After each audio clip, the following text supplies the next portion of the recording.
하나님의 지혜라는 제목을 가지고 계속해서 말씀을 나누도록 하겠습니다. 본문에서 하나님의 지혜는 우리를 구원하시고자 계획하신 구원 계획, 구속 계획을 말하고 있습니다. 그래서 하나님의 구속 계획을 하나님의 지혜라 이렇게 표현을 합니다. 우리를 구원하시기로 정하신 하나님의 지혜는 언제 정해졌는지 살펴보므로 큰 은혜가 임하는 복된 시간 되기를 원합니다. 하나님의 지혜는 만세전에 미리 정하신 것이라고 말씀하고 있습니다.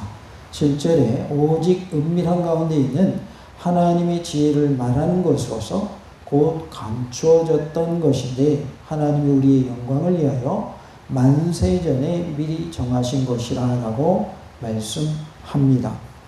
우리를 구원하시기로 만세전에 미리 정하셨다. 만세전에 정하셨던 말은 영원 전에 미리 정하셨다라는 뜻입니다. 우리가 영원부터 영원까지 이렇게 표현을 하는데 시작되는 영원을 영원 전이라 이렇게 표현을 하고 계속되는 영원을 영원까지 이렇게 표현을 합니다. 이 세상의 모든 시작의 처음은 바로 창세 때가 처음이죠. 근데 그 창세 이전을 우리는 영원 전이라 이렇게 표현하고 또 앞으로 계속 되어지는 그러한 시간을 우리는 영원이라고 하지요. 그런데 이 세상이 만들어지기 전, 창조되기 전부터 하나님께서 우리를 구원하시고자 구원 계획을 이미 가지고 계셨다라고 말씀을 하고 있습니다. 우리를 구원하시고자 계획하신 그 구원 계획이 하나님의 뭐라는 거예요? 지혜다라고 말씀을 합니다. 다 같이 해볼까요? 하나님의 지혜는 영원 전에 미리 정하셨습니다. 여기서 하나님의 지혜는 우리를 구원하시고자 하나님이 구원 계획을 세우신 것, 구속 계획을 세우신 것을 말합니다. 영원 전부터, 즉 천지가 만들어지기 전부터 우리를 구원하시고자 계획하셨다. 이것이 곧 하나님의 은혜요 감사한 일인 줄로 믿습니다. 실제 곧 감추어졌던 것인데 하나님이 우리 영광을 위하여라고 말씀합니다.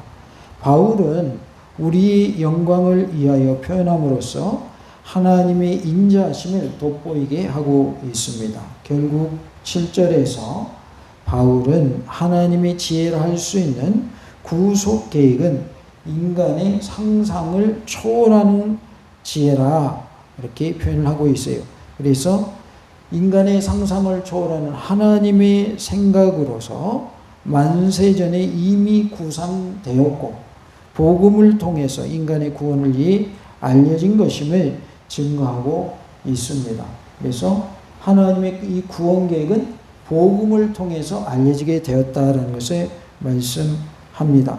영원 전에 우리를 구원하시기로 미리 정하신 하나님의 은혜를 잊지 말고 늘 기억하며 살고 나를 구원해 주신 하나님의 은혜에 늘 감사하며 사는 은혜가 있기를 원합니다. 다 같이 해볼까요? 영원 전에 나를 구원하시기로 미리 정하여 주신 하나님 감사합니다.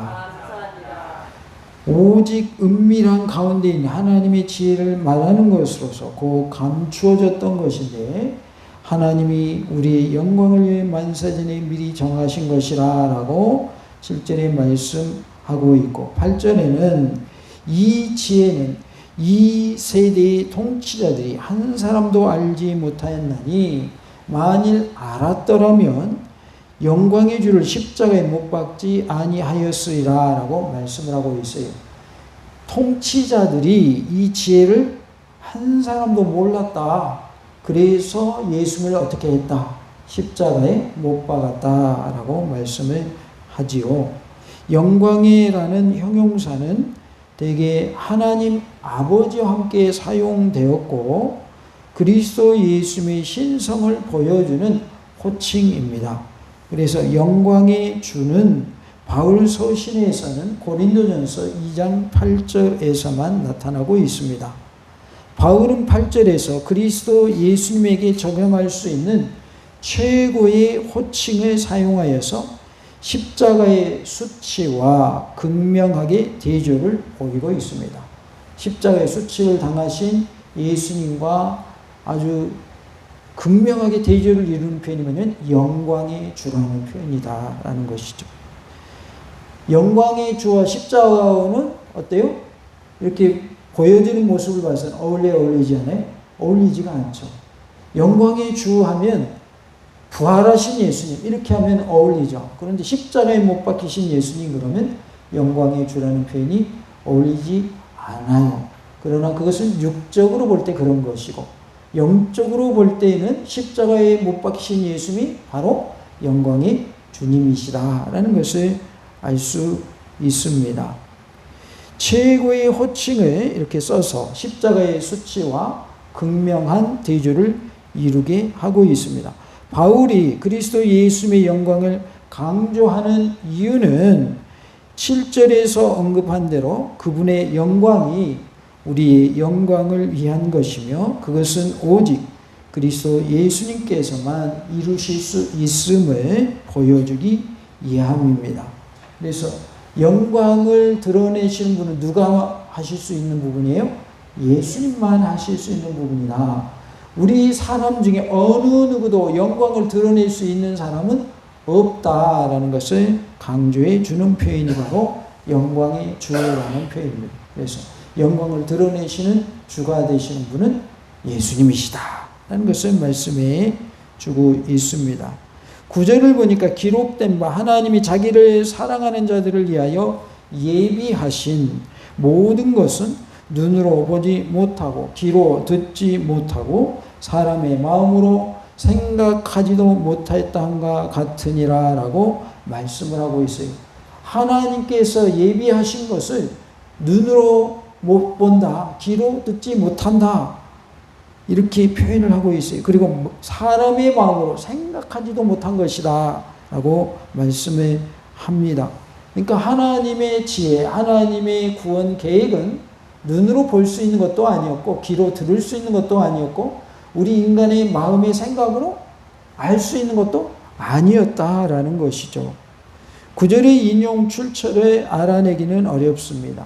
그러나 전체적으로 봐서 이사야 64장 4절을 대략적으로 언급한 듯 보여지고 사람의 마음으로 생각하지도 못하였다는 말은 구약의 전체적인 사상을 일반적인 의미로 함축시킨 표현입니다.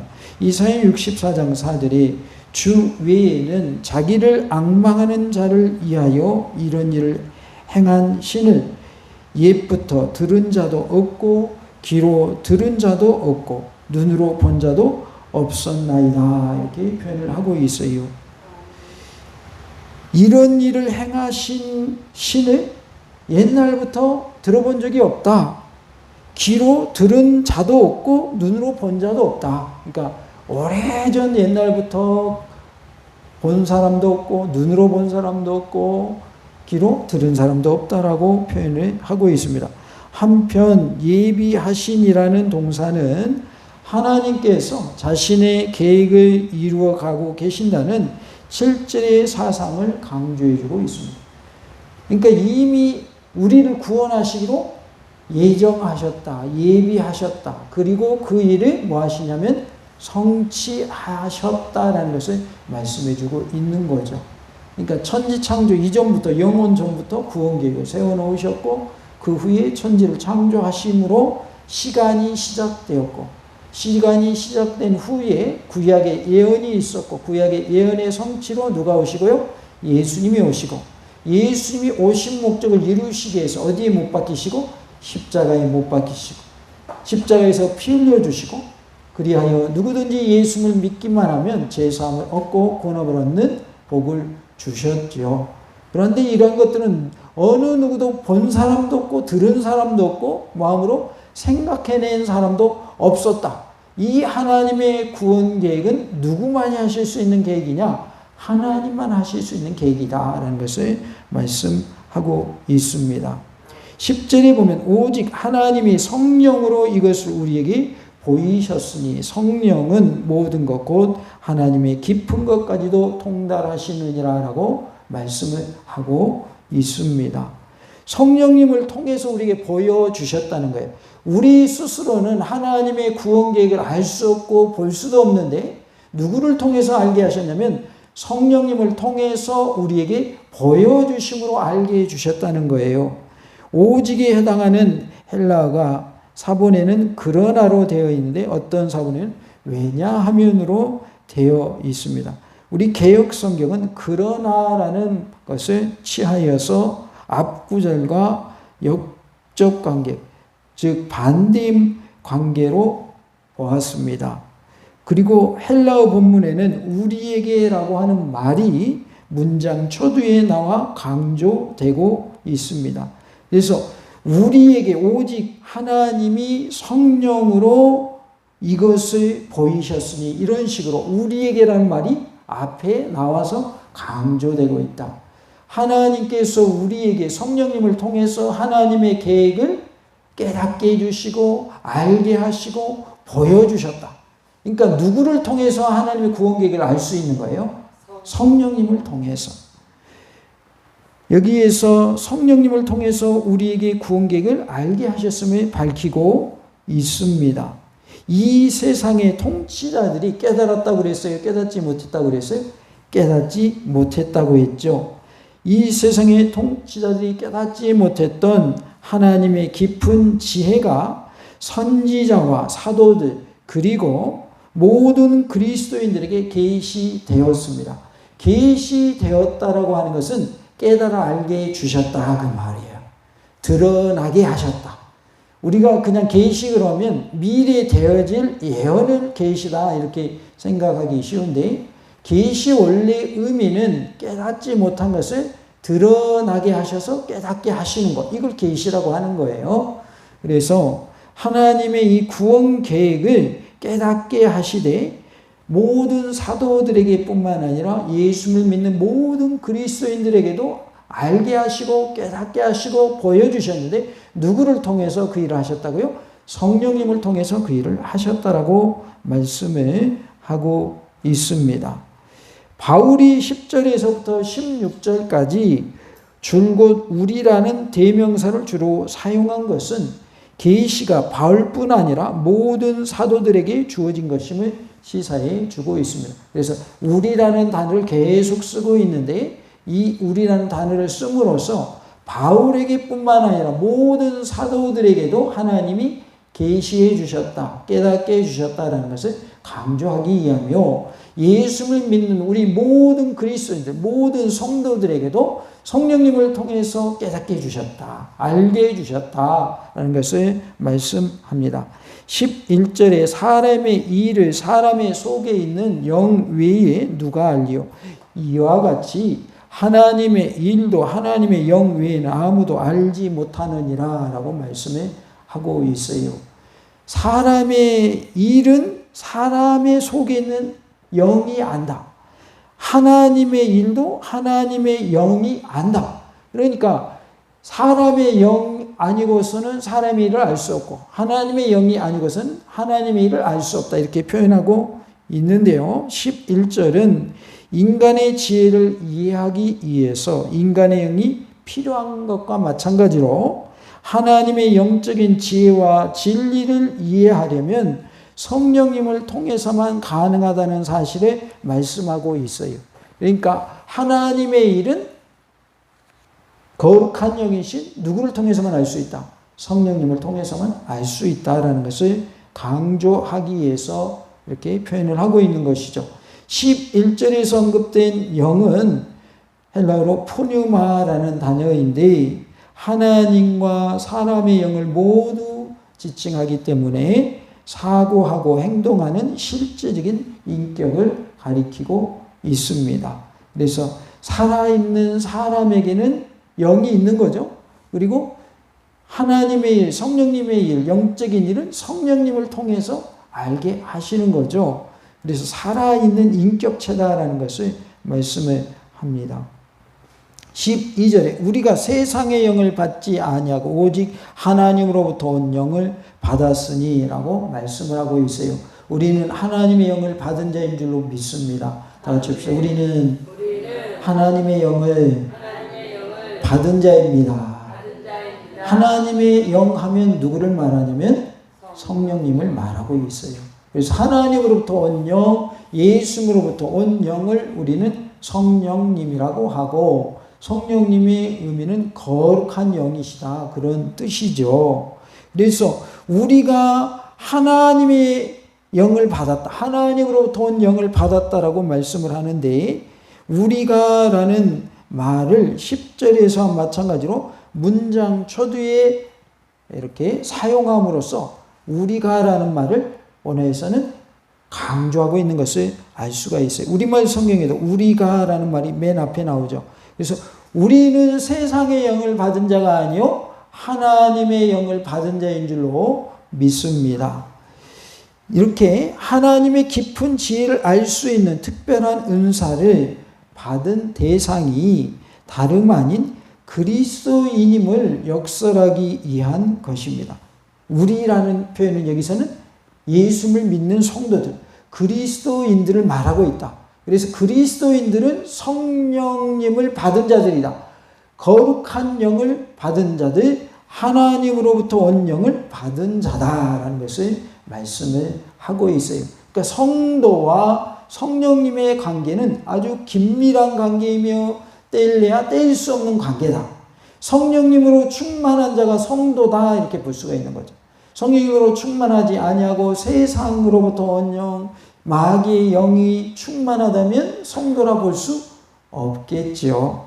우리는 성령님으로 충만한 모습이 되어야 할 줄로 믿습니다.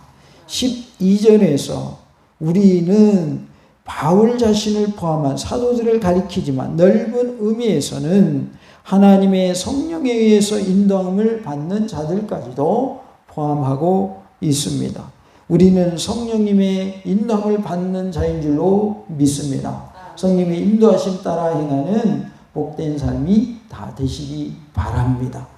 우리는 하나님을 믿는 자로서 성령님의 인도함을 받는 자란 말이에요. 그러면 우리는 누구 따라가야 되냐면 성령님 따라가야 되는 거예요. 거짓 영, 세상의 영, 마귀의 영을 따라가면 될까요, 안 될까요? 안 된다, 그 말이죠. 때로는 우리에게 달콤한 유혹을 합니다. 그리고 그 유혹을 우리가 따라가게 되면 우리에게 많은 대가가 따르는 경우가 있어요. 그래서 우리가 유혹당하는 거예요. 대가가 따르기 때문에. 유혹하는 대로 하면 뭔가가 생긴다고 말이죠. 그래서 거기에 넘어지는 거예요. 무엇이 생긴다 할지라도 하나님의 방법이 아니고 하나님이 기뻐하시는 일이 아니라면 따라가야 돼요? 따라가지 말아야 돼요? 따라가지 말아야 돼요.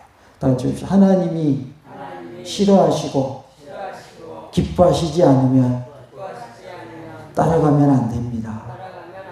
하나님이 기뻐하시는 일이 아니에요. 하나님이 원하시는 게 아니에요. 그러면 따라가면 안 되는 거예요.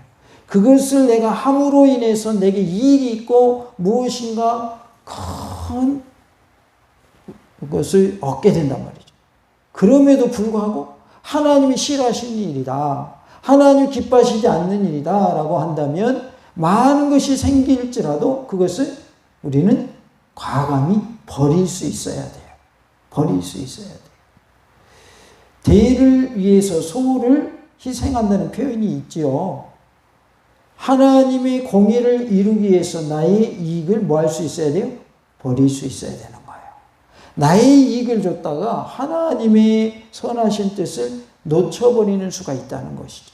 우리는 하나님의 영광 쪽을 택하고 나의 영광 쪽은 버릴 수 있는, 하나님의 이익과 나의 이익이 있을 때에 하나님의 이익 쪽을 따라가는 모습이 되어야 할 줄로 믿습니다. 이것이 바로 성령님의 인도함을 받는 자의 삶입니다. 하나님의 영을 따라 행하는 자인 것입니다. 12절에 이는 우리로 하여금 하나님께서 우리에게 은혜로 주신 것들을 알게 하려 하심이라 라고 말씀합니다. 이는이라고 하는 말은 목적을 나타내는 접속사로서 12절은 우리 성도가 하나님으로부터 언령을 받은 목적은 하나님께서 은혜로 주신 것들을 알게 하려는 것임을 설명하고 있습니다. 하나님께서 우리에게 은혜로 주신 것들이 있단 말이에요. 그것들을 알게 하려고 하나님으로부터 언령을 받게 하셨다 그 말이죠. 성령님을 내게 받게 하신 이유는 하나님의 은혜로 내가 받은 것이 있는데 그것을 깨달아 알도록 하시기 위해서 성령님을 받게 하셨다. 왜냐하면 성령님을 통해서 하나님의 은혜를 깨닫게 하시기 때문에 그렇습니다. 은혜로 주신 것들이라고 했는데 이것은 값없이 주다, 은혜를 베풀다라는 뜻을 가지고 있어요. 그래서 은혜라고 하는 것은 무엇인가? 값없이 주신 것을 말하는 거예요. 값없이 주신 것. 다시 말하면 선물을 말하는 거예요. 선물. 선물이 은혜다 그 말이에요. 선물은 값을 치르고 받아요? 값 없이 받아요? 값 없이 받잖아요. 선물 딱 주면서 돈 내놔 그러면 그게 선물이에요? 선물 아니에요? 선물 아니죠. 선물 준 다음에는 돈 얘기해요? 안 해요? 절대 안 하죠. 왜? 선물이니까. 선물의 의미는 값 없이 주는 걸 선물이라고 그래요. 그래서 여기서 은혜로 주신 것은 뭘 말하면 값 없이 주신 것을 말한다. 은혜를 베푸신 것을 말한다. 하나님께서 우리에게 값없이 주신 것. 이것을 우리는 은혜로 주신 것이라고 표현을 합니다. 은혜로 주신 것들이라는 이 말은 카리조마이라는 단어인데 값없이 주다, 은혜를 베풀다 그런 뜻이에요. 이것이 부정과거로서 그리스도 예수님의 죽으심과 부활이라는 사실을 근거로 사람에게 단번에 주시는 선물을 가리키고 있어요. 그러니까 어떻게 우리에게 선물을 주셨냐면 예수님이 죽어주심으로, 그것도 몇 번에? 단번에. 단번에라는 말은 딱 한 번으로 끝났다 그런 뜻이에요. 그래서 단번에 죽어주셨고 그 다음에 어떻게 하시면 부활하셨거든요. 그러니까 예수님이 죽으심과 부활을 통해서 우리에게 뭘 주신 거예요? 선물을 주셨어요. 그 선물이 뭐냐면 구원이라는 선물이다 그 말이죠. 그러니까 예수님께서 우리로 하여금 구원이라는 선물을 얻게 하셨다.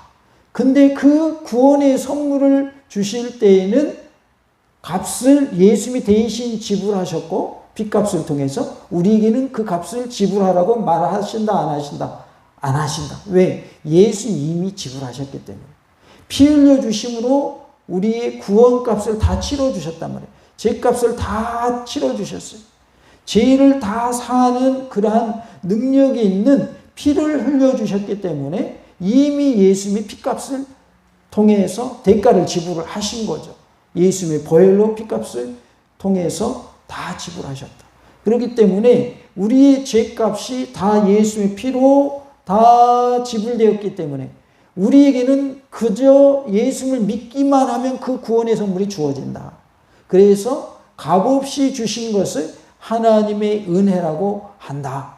값없이 받은 것을 우리는 하나님의 선물이라고 한다. 믿음은 하나님의 선물이요 구원 또한 하나님의 선물인 줄로 믿습니다. 특별히 구원의 복을 주심에 있어서 죽으심과 부활하심을 통하여 우리에게 복을 주셨다라는 것을 말씀해 주고 있어요. 그것을 은혜로 주신 것들이라고 표현을 합니다. 그래서 성령님을 통해서 우리에게 은혜로 주신 것들을 알게 하려 하셨다라고 말씀을 하고 있어요. 12절에서 바울은 하나님의 지혜의 깊음과 인간을 구원하신 하나님의 은혜를 사람들에게 알게 하는 것이 성령님께서 추구하시는 궁극적인 목표다라는 것을 말씀해 줍니다. 하나님의 깊은 지혜를 우리로 하여금 깨닫게 하시고 또한 인간을 구원하신 하나님의 은혜를 사람들에게 알게 하시는 것.